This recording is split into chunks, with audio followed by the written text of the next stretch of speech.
Akhirnya Ferrari SF26 telah tiba. Kami telah melihatnya secara langsung dengan shakedown yang dilakukan di Fiorano.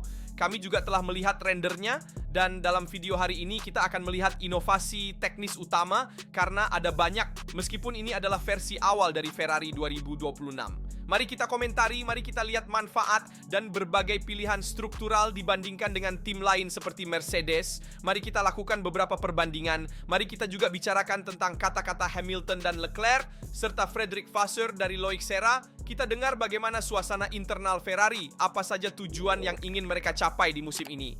Mari kita lihat semua detailnya. Sebelum kita mulai, saya ingatkan untuk memberikan like, berlangganan, dan mengaktifkan notifikasi agar tidak ketinggalan berita seputar Formula 1 dan Ferrari. Saya sangat berterima kasih atas dukungan yang kalian berikan kepada saya secara langsung pagi ini ketika kita melihat Ferrari untuk pertama kalinya. Kalian sangat banyak dan jadi terima kasih banyak teman-teman.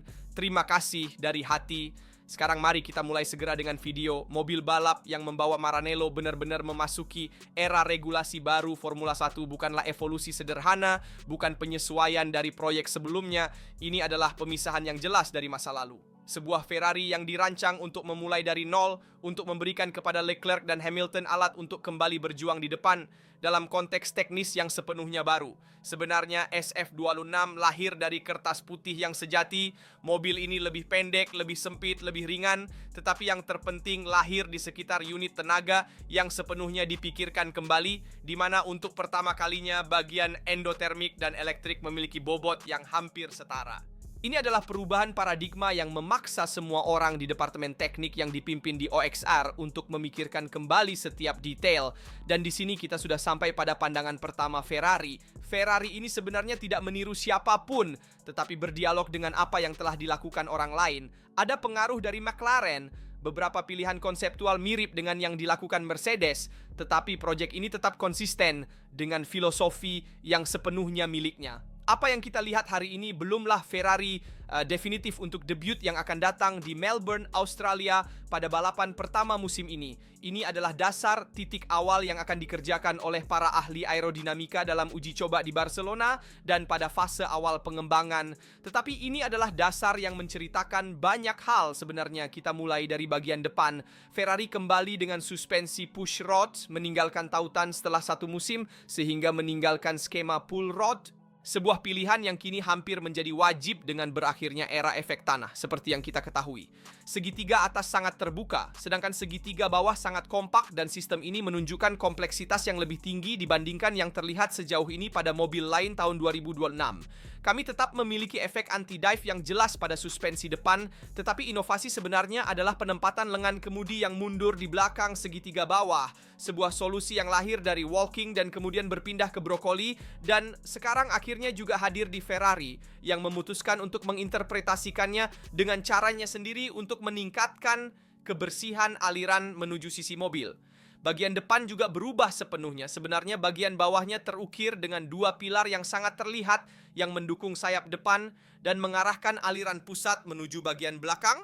Sayap untuk saat ini sengaja dibuat dasar, profil utamanya datar, dindingnya sederhana, dan kami memiliki footplate yang tidak berlebihan. Ini adalah pilihan yang jelas, pertama-tama bekerja pada keseimbangan mekanis, kemudian pada aerodinamika yang lebih agresif, dan selanjutnya juga pada detail-detailnya. Jarak sumbu roda juga menceritakan kisah yang menarik. Sebenarnya Ferrari tampaknya tidak mendorong hingga batas maksimum jarak sumbu roda. SF26 kemungkinan lebih pendek beberapa sentimeter, sebuah pilihan yang dibuat untuk menghemat berat dan menemukan kompromi terbaik dengan dimensi mobil yang lebih kecil. Sebenarnya setiap sentimeter sangat berarti, terutama ketika tujuannya adalah mendekati berat minimum 678 kg. Di sisi berat, proyek ini sama sekali tidak sederhana. Sebenarnya di Maranello mereka tahu bahwa awalnya akan rumit. Mereka memiliki beberapa kilogram lebih dan itu hampir tidak terhindarkan, baik karena pilihan aerodinamika maupun pilihan power unit.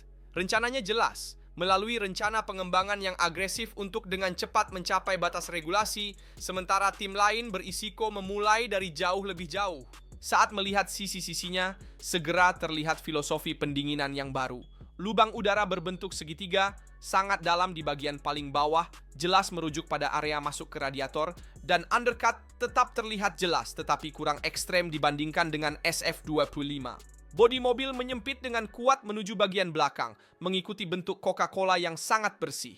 Kurang ekstrem dibandingkan dengan Mercedes. Disinilah kerja yang dilakukan oleh para insinyur mesin berperan karena power unit baru dirancang untuk meminimalkan massa yang memancarkan panas. Mesin bekerja pada suhu dan tekanan yang belum pernah terlihat sebelumnya berkat kepala silinder dari baja yang memungkinkan untuk membatasi pendinginan yang diperlukan. Dan ini membebaskan ruang, mengurangi hambatan aerodinamis, dan memberikan kebebasan lebih bagi para ahli aerodinamika. Menarik juga area tengah dengan bergeboard yang terdiri dari 3 elemen bertingkat didukung oleh 2 penyangga, satu jelas aerodinamis dan yang lainnya struktural. Ini adalah solusi yang canggih yang bertujuan untuk mengelola aliran ke bawah dengan sangat tepat dan ini adalah pertama kalinya kita melihatnya di Ferrari, tidak ada di tim lain. Untuk saat ini, bagian bawah hanya menunjukkan 2 aliran diagonal dekat keluaran, tetapi jelas bahwa ini akan menjadi salah satu area yang paling berkembang sepanjang musim. Kami juga memiliki semacam lubang yang ada di samping diffuser, yang merupakan ekstraktor udara yang berfungsi untuk mengarahkan aliran ke belakang, dan kemudian keluar dari mobil dan celah ini juga ada di Mercedes. Aeroskop tetap kecil dan segitiga, dengan sirip vertikal yang sangat mencolok, tidak ada radiator tengah yang terlihat di mobil lain seperti di Mercedes. Ini adalah pilihan yang berlawanan arus yang mengonfirmasi bagaimana di Maranello mereka telah mengikuti jalur yang mandiri tanpa terlalu dipengaruhi oleh lawan atau bahkan tim pelanggan lainnya. Di balik itu semua ada kembali ke masa lalu, suspensi belakang kembali ke pushrod, sebuah pilihan yang tidak terlihat selama lebih dari 15 tahun. Dan ini memaksa untuk merancang ulang sepenuhnya kotak persneling, memindahkan sinematika ke atas, dan membebaskan bagian bawah diffuser. Ini adalah keputusan yang berat yang menggambarkan seberapa besar Ferrari percaya pada konsep yang sangat ekstrim ini. Sayap belakang justru tampak jauh lebih dekat dengan versi yang akan kita lihat dalam tes di Barcelona. Profil yang sedikit trapezoidal, tepi masuk sendok, dan dinding yang terhubung di bawah struktur yang dapat terdeformasi. Singkatnya, Ferrari SF26 bukanlah Ferrari yang konservatif. Ini adalah mobil yang mengambil risiko, yang bereksperimen, dan yang membuat keputusan yang kuat. Ini tidak sempurna, tidak definitif, tetapi konsisten, dan mungkin ini adalah sinyal yang paling penting. Ferrari tidak sedang mengejar, mereka memilih arah. Dalam era regulasi baru ini, hal terpenting adalah mengambil arah yang unik untuk mencoba mendapatkan yang terbaik dibandingkan lawan. Ferrari telah memilih banyak solusi yang sangat berbeda dari tim lain. Seperti misalnya pengikat yang ada di area bergeboard yang merupakan solusi inovatif yang belum kita lihat di tim lain. Kita juga telah melihat kembalinya suspensi pushrod di belakang yang sebenarnya tidak terlihat selama 15 tahun, sudah sangat lama. Kita juga telah melihat suspensi pushrod di depan yang jika kita mau hampir merupakan misi kesalahan Ferrari. Mereka salah tahun lalu dengan berubah terlalu cepat menuju pull road yang memang adalah keputusan yang tepat di era efek tanah tetapi dilakukan terlalu terlambat ketika McLaren dan Red Bull sudah menguasai elemen itu dengan baik dan sebaliknya di Ferrari mereka mengalami masalah pada pengendalian Ferrari SF25. Sebaliknya, tahun ini mereka segera memutuskan untuk kembali ke sistem yang lebih sederhana, yaitu push rod yang memungkinkan pengendalian mobil yang lebih baik, menyerap ketidakrataan permukaan tanah dengan lebih baik, dan juga memiliki pekerjaan yang lebih sederhana dalam modifikasi setup. Jadi pilihan ini sangat disetujui. Namun kita juga harus membicarakan shakedown Ferrari dengan Lewis Hamilton pagi ini karena ada beberapa masalah. Sebenarnya Hamilton melakukan satu putaran dan segera berhenti. Kenapa? Yang pertama membawa Ferrari SF26 ke lintasan adalah Lewis Hamilton dan kita melihat sorakan dari penonton yang menyertai beberapa meter pertama dengan lintasan yang masih basah, ban Pirelli demo yang diharapkan sesuai regulasi, yang untuk jenis shakedown ini masih dingin, bukan simulasi performa, jelas bukan time attack. Ini adalah pemeriksaan mobil agar semuanya berfungsi dan Hamilton menyelesaikan satu putaran, kemudian perlahan kembali ke pit dan mobil dibawa kembali ke dalam. Kami telah melihat beberapa masalah dalam membawa mobil kembali, tetapi kemudian kami melihat putaran berikutnya. Juara dunia 7 kali memiliki kesempatan untuk menguji elemen kunci dari Formula 1 baru ini, seperti aerodinamika aktif, sayap depan dan belakang yang terbuka di jalur lurus, persis seperti yang diatur dalam regulasi 126. Dan ini bukan detail yang sepele, karena ini adalah salah satu poin paling sensitif dari generasi mobil balap baru ini. Lintasan Fiorano memiliki panjang kurang dari 3 km dan ini berarti satu hal yang sangat jelas bahwa programnya sangat terbatas. Mereka melakukan shakedown cepat, total 5 putaran yang dibagi antara Hamilton dan Leclerc dan cukup untuk memastikan bahwa semuanya berada di bawah kendali sebelum mengirim mobil menuju Spanyol dan tentunya menuju tes di Barcelona yang akan berlangsung minggu depan. Sebelum naik ke Ferrari SF26, kedua pembalap turun ke lintasan dengan mobil jalan raya. Dan itu bukan folklore, bukan pemasaran, ini berguna untuk membaca lintasan, memahami tingkat grip, dan mendapatkan gambaran tentang kondisi nyata aspal. Di Fiorano, setiap detail penting, bahkan ketika tampak sepele. Shakedown yang sebenarnya yang penting akan tiba dalam beberapa hari di Barcelona. 3 hari uji coba tertutup, tanpa penonton, tanpa kebisingan media, di mana Ferrari SF26 benar-benar akan mulai menceritakan lebih banyak tentang karakternya. Jika benar-benar akan menguji keandalan mesin baru yang kompeten ini, dengan kepala silinder dari baja, solusi yang berbeda dari banyak tim lain yang menggunakan kepala silinder dari aluminium, yang klasik. Namun hari ini adalah langkah simbolis dan teknis sekaligus. Sebenarnya Ferrari SF26 bukan lagi rendering, bukan lagi presentasi statis, bukan lagi janji. Ini adalah mobil yang bergerak, yang bernapas, yang menghidupkan sistem kompleks dalam konteks nyata. Jadi tidak penting seberapa cepat ia melaju, perhatikan bahwa itu telah berjalan dan dia melakukannya tanpa banyak hambatan.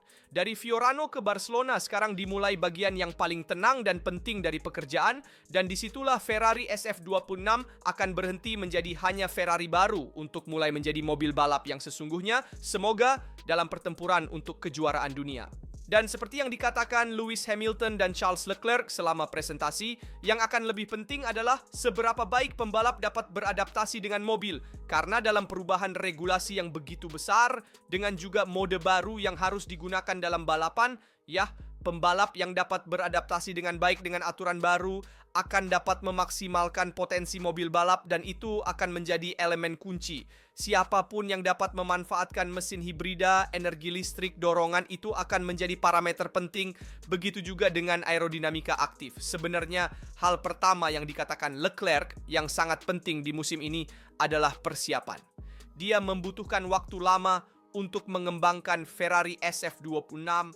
Sudah banyak bulan mereka mengembangkannya. Ini adalah proyek yang sangat penting dan ada banyak tekanan juga pada Frederick Vasseur yang memimpin seluruh proyek dan juga pada OXR yang memimpin bagian teknis. Tapi para pembalap juga merasakan banyak tekanan karena mereka ingin berada di depan. Mereka ingin kembali kompetitif. Dengan Ferrari yang sudah beberapa tahun tidak lagi kompetitif di depan, tidak lagi menjadi tim acuan, dan mereka ingin kembali menjadi tim itu. Namun persiapan akan sangat penting, jadi mempersiapkan diri baik dari sisi teknis dan memiliki mobil terbaik di depan akan sangat membantu. Tapi juga para pembalap harus membuat perbedaan. Para pembalap harus terbiasa dengan sistem baru, aerodinamika aktif, pengelolaan hibrida, banyak hal baru yang harus dipelajari dalam waktu singkat dan kemudian diterapkan di lintasan, lebih baik dari yang lain. Jadi kita akan melihat siapa yang bisa membuat perbedaan. Leclerc siap untuk melakukannya. Dia memiliki sikap yang lebih instinktif. Di awal mengemudikan mobil seperti go-kart, tapi kemudian mulai terbiasa dengan dinamika baru tahun 2026 yang sangat penting tahun ini, dan jadi memahami dengan baik aerodinamika aktif manajemen hibrida yang merupakan dua elemen penting. Hamilton di sisi lain berbicara tidak hanya tentang mobil tetapi juga tentang metode. Ia mengingatkan bagaimana KERS sejak 2009 setelahnya merupakan dorongan ekstra yang digunakan di Formula 1. Tetapi berbeda dari mode dorongan baru ini. Mode dorongan ini memberikan banyak energi ekstra dalam satu putaran, jauh lebih dari KERS, dan harus dikelola lebih baik daripada KERS, digunakan di titik-titik paling penting dalam putaran untuk mencoba memaksimalkan energi ini untuk mendapatkan keuntungan. Dalam hal 1/100 waktu per putaran, itu akan sangat penting. Selain itu, ia juga berbicara tentang adaptasi dalam mengemudi, perlu mengubah gaya mengemudi dari era efek tanah dengan saluran Venturi yang mengembangkan sebagian besar beban aerodinamis mobil. Yang akan berubah, kami sudah melihat banyak mobil dengan efek rake, banyak mobil dengan bergeboard, sangat rumit. Kami juga telah melihat banyak ruang di bagian belakang yang sangat menyempit untuk mencoba mendapatkan lebih banyak beban di belakang. Jadi akan kembali ke gaya berkendara, lebih pra-era efek tanah dengan mobil yang lebih berat. Di depan yang akan kita lihat juga akan berusaha untuk menyeimbangkan dengan bagian belakang Jadi, gaya berkendara juga akan berubah dan Hamilton mengatakan siap untuk terbiasa dengan gaya baru ini. Siapa yang bisa terbiasa lebih cepat akan memiliki keuntungan besar. Setelan yang kami lihat di Fiorano, sangat hati-hati dengan sedikit efek rake, tetapi jelas bahwa Ferrari sedang memberikan ruang untuk konfigurasi yang lebih ekstrim untuk dieksplorasi dalam pengujian. Ada juga tema ukuran pada Ferrari yang banyak bercerita tentang pekerjaan yang dilakukan pada power unit. Sebenarnya power unit baru masih sebagian besar tersembunyi, dan ini adalah tema sentral di mana semua mobil era baru dikembangkan di sekitar mesin. Organisasi ruangnya jelas di Ferrari. Air scope segitiga kecil, tanda bahwa Ferrari terus memprioritaskan penempatan radiator di samping, menurunkan pusat gravitasi, sebuah filosofi yang telah dijalankan selama bertahun-tahun. Kita ingat Ferrari F175 yang menjadi contoh dalam jenis radiator dan power unit ini.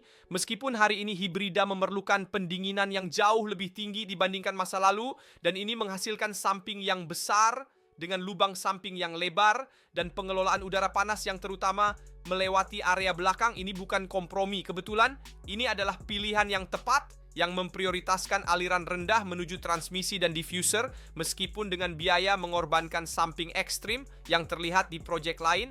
Hal yang sama juga terlihat di kap mesin dengan yang disebut bazooka, volume yang mengiringi aliran menuju sayap belakang dan membantu pengeluaran udara panas di bagian zona Coca-Cola yang jauh lebih besar dibandingkan tim lainnya. Di atas sirip bergerigi tidak estetis, tetapi berfungsi untuk menghasilkan pusaran untuk mengalirkan energi di area kunci mobil. Dari sudut pandang aerodinamis, murni namun. Ini belum menjadi Ferrari yang definitif. Sayap depan hanyalah tahap pertama.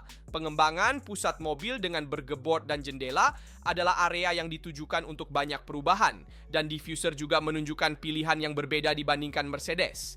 Tanda bahwa kompromi aerodinamis telah ditangani dengan cara yang berbeda. Dan semua ini membawa kita pada kata-kata Loic Serra, yang merupakan orang yang benar-benar bertanggung jawab atas Ferrari SF26 ini dan yang memberikan kita kunci pemahaman paling penting dari seluruh proyek. Serra berbicara tentang fleksibilitas, tentang arsitektur yang dirancang justru untuk tidak sempurna segera, tetapi untuk dapat berkembang dalam regulasi baru. Setiap hari yang dihabiskan di terowongan angin lebih berharga daripada persiapan apapun.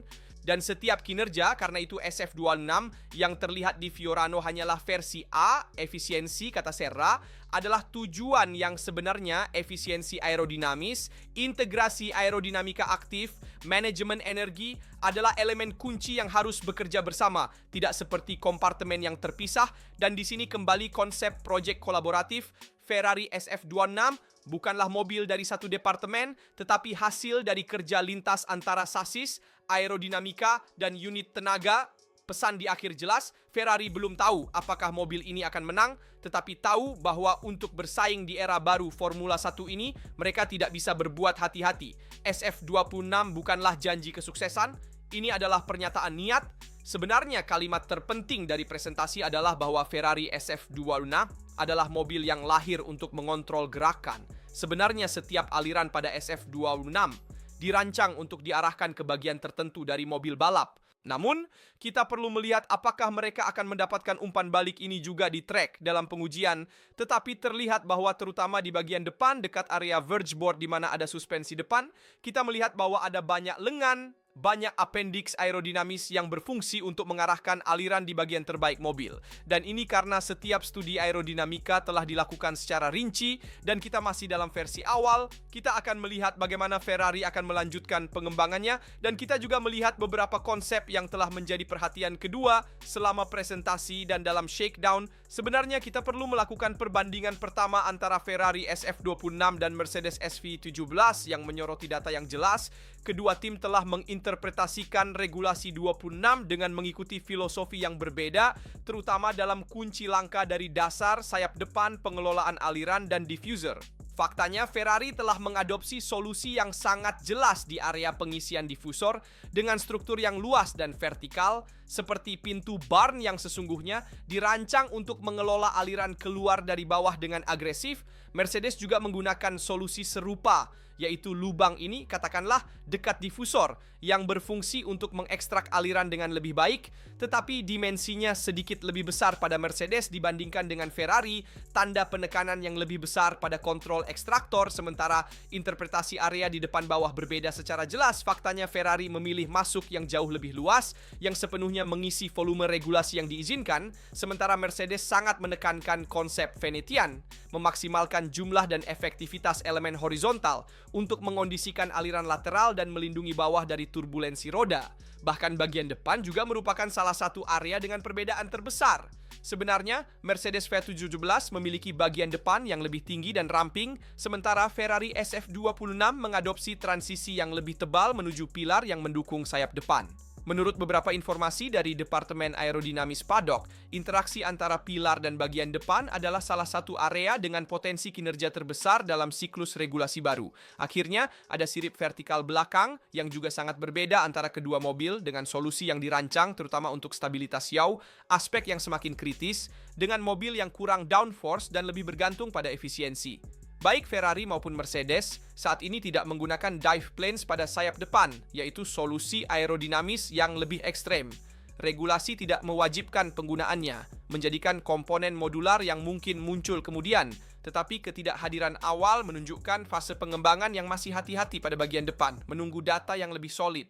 Menarik sekali tentang Ferrari, solusi yang belum pernah dilihat sebelumnya di Maranello adalah dua penyangga diagonal dengan garpu ganda yang membantu menstabilkan bergebord. Mercedes menggunakan satu elemen horizontal yang lebih konvensional jika kita mau. Pilihan Ferrari tampak unik dalam panorama saat ini dan menekankan pendekatan yang kurang konservatif. Sebuah solusi yang sudah diamati pada Haas dikonfirmasi, yaitu penyangga kemudi yang diposisikan di atas lengan depan suspensi bawah dengan rak kemudi yang mundur dan konfigurasi yang sangat mirip dengan yang terlihat pada McLaren MCL 39 tahun lalu.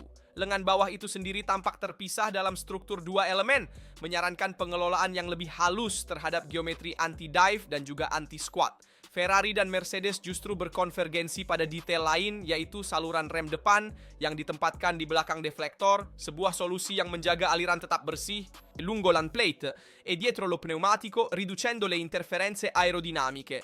Invece al lato motoristico, Enrico Guartieri ha detto che è stata una sfida complessa. Maranello sceglierà di utilizzare i biocarburanti Shell al 100% sostenibili, rinunciando ad utilizzare gli e-fuel sintetici, una scelta che ovviamente a lungo andare ripagherà e serve a ottimizzare l'efficienza del sistema termico per ricaricare al meglio la parte elettrica del motore. Il progetto della SF26 è completamente sviluppato sotto la direzione di OXR, abbiamo detto le sospensioni, la configurazione pusherò dall'anteriore e posteriore, l'angolo anti-dive del triangolo superiore anteriore è estremamente aggressivo perché hanno voluto rischiare in Ferrari. Vedremo un po' se tutte queste scelte molto aggressive della rossa, alcune anche uniche, andranno poi a convergere in maggiori performance. Il confronto con Mercedes evidenzia dua approcci completamente diversi, ma keduanya berorientasi untuk memaksimalkan efisiensi dan kontrol aliran dalam peraturan yang menghargai integrasi antara dinamika mekanik dan unit tenaga.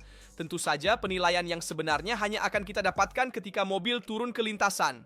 Beritahu saya pendapat Anda tentang Ferrari baru ini, tentang presentasi, shakedown, kata-kata Hamilton, Leclerc, Vasseur, Loic Serra, dan juga perbandingan dengan Mercedes.